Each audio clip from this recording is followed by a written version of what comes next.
तो हाय प्यारे बच्चों, आपका स्वागत है हमारे यूट्यूब चैनल पर। और डेयर स्टूडेंट, आज लेकर आए हैं कक्षा 12 भौतिक विज्ञान का एक बहुत ही शानदार टॉपिक, प्रत्यावर्ती धारा जनित्र अथवा डायनामो। तो डेयर स्टूडेंट, कक्षा 12 यूपी बोर्ड के एग्जाम में ये पूछा जाता है लॉन्ग क्वेश्चन के रूप में। तो डेयर स्टूडेंट, कॉपी पेंसिल उठा लीजिए और देखिए कैसे हम इसको हल करते हैं, सरल करते हैं। इसकी थ्योरी क्या है तो देखिए डियर स्टूडेंट, प्रत्यावर्ती धारा जनित्र अथवा डायनामो एक ऐसी मशीन होती है जो यांत्रिक ऊर्जा को वैद्युत ऊर्जा में परिवर्तित करने के काम आती है। और डियर स्टूडेंट, ये विद्युत चुंबकीय प्रेरण के सिद्धांत पर काम करती है। तो डियर स्टूडेंट, जो इसके रचना के पद हैं, जो सिद्धांत हैं, तो डियर स्टूडेंट कैसे हैं तो हम अपने बोर्ड पर लिख रहे हैं ये। तो इसमें क्या होता है डियर स्टूडेंट, दो चुंबक के ध्रुव खंड होते हैं N और S। इन ध्रुव खंडों के बीच में एक आयताकार तांबे के तार की कुंडली होती है, वो तेजी से घुमाई जाती है। जब हम आयताकार कुंडली को तेजी से घुमाते हैं तो उसमें क्या होता है, उसके चुंबकीय फ्लक्स में परिवर्तन होता है, जिसके कारण एक कुंडली में प्रत्यावर्ती धारा उत्पन्न हो जाती है, जिसको हम बाह्य परिपथ के द्वारा यूज में लाते हैं।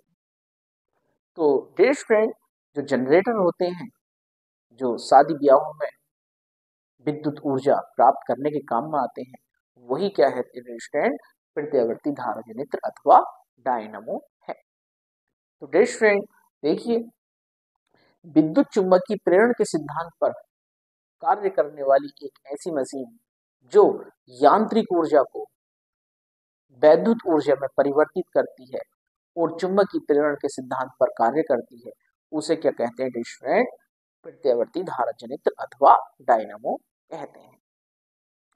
डियर स्टूडेंट, जो सिद्धांत है तो वो क्या है, जब किसी बंद कुंडली को किसी चुंबकीय क्षेत्र में, यानी कि जो ये चुंबकें हैं दो, इनके बीच में रखकर हम इस कुंडली को तेजी के साथ घुमाते हैं, तो डियर स्टूडेंट क्या होता है, कुंडली से गुजरने वाली फ्लक्स रेखाओं में तेजी से परिवर्तन होता है।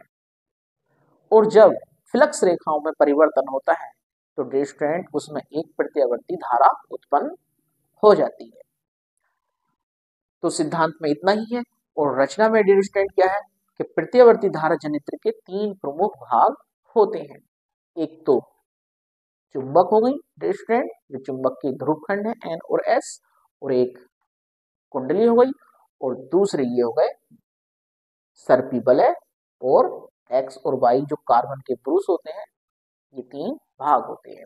तो डियर स्टूडेंट, पहला लिख रखा है कि क्षेत्र चुंबक, ये जो चुंबक है दो, जिसके ध्रुव खंड N और S हैं। N क्या है, उत्तरी ध्रुव खंड है, और S दक्षिणी ध्रुव खंड है। इन ध्रुव खंडों के बीच में क्या होता है डियर स्टूडेंट, आयताकार कुंडली घूमती है। तो क्षेत्र चुंबक क्या है, यह एक शक्तिशाली चुंबक होती है जिसके ध्रुव ध्रुव खंड N और S होते हैं। कुंडली ABC इन्हीं के मध्य तेजी के साथ घूमती है। दूसरा टॉपिक है डियर स्टूडेंट कि आर्मेचर, यानी कि कुंडली। आर्मेचर ही क्या कहलाती है, कुंडली कहलाती है। ये क्या होती है डियर स्टूडेंट, ये एक तांबे की पृथककारी तार की आयताकार कुंडली होती है। पृथककारी क्या होता है डियर स्टूडेंट, पॉलिश करा हुआ जो तार होता है उसे हम पृथककारी तार कहते हैं।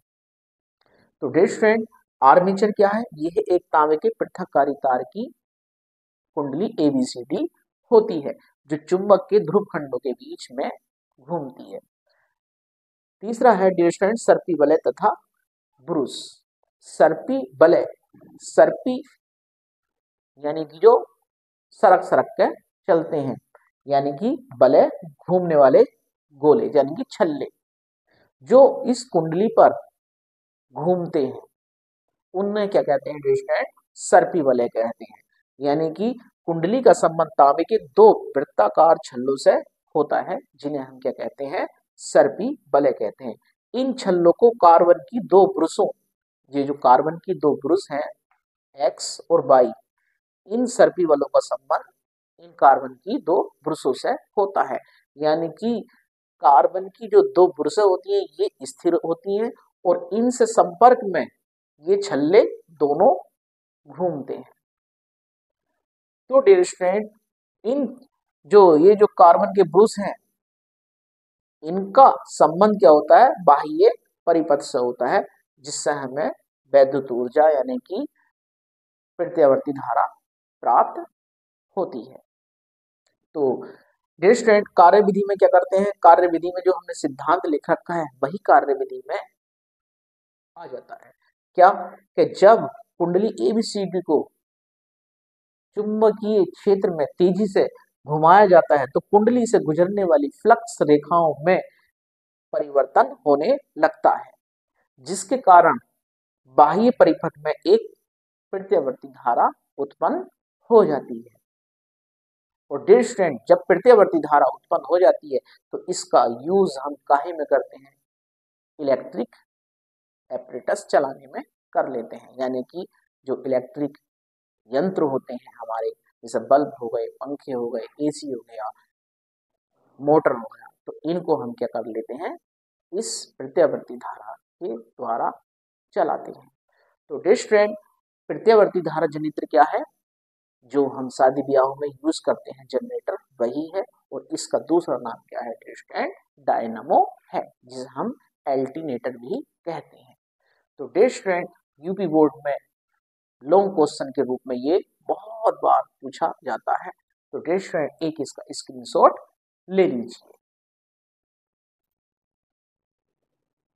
तो डियर स्टूडेंट, हमारी वीडियोज आपको पसंद आती है तो प्लीज हमारी वीडियोज को लाइक करें, शेयर करें और हमारे यूट्यूब चैनल को सब्सक्राइब करें।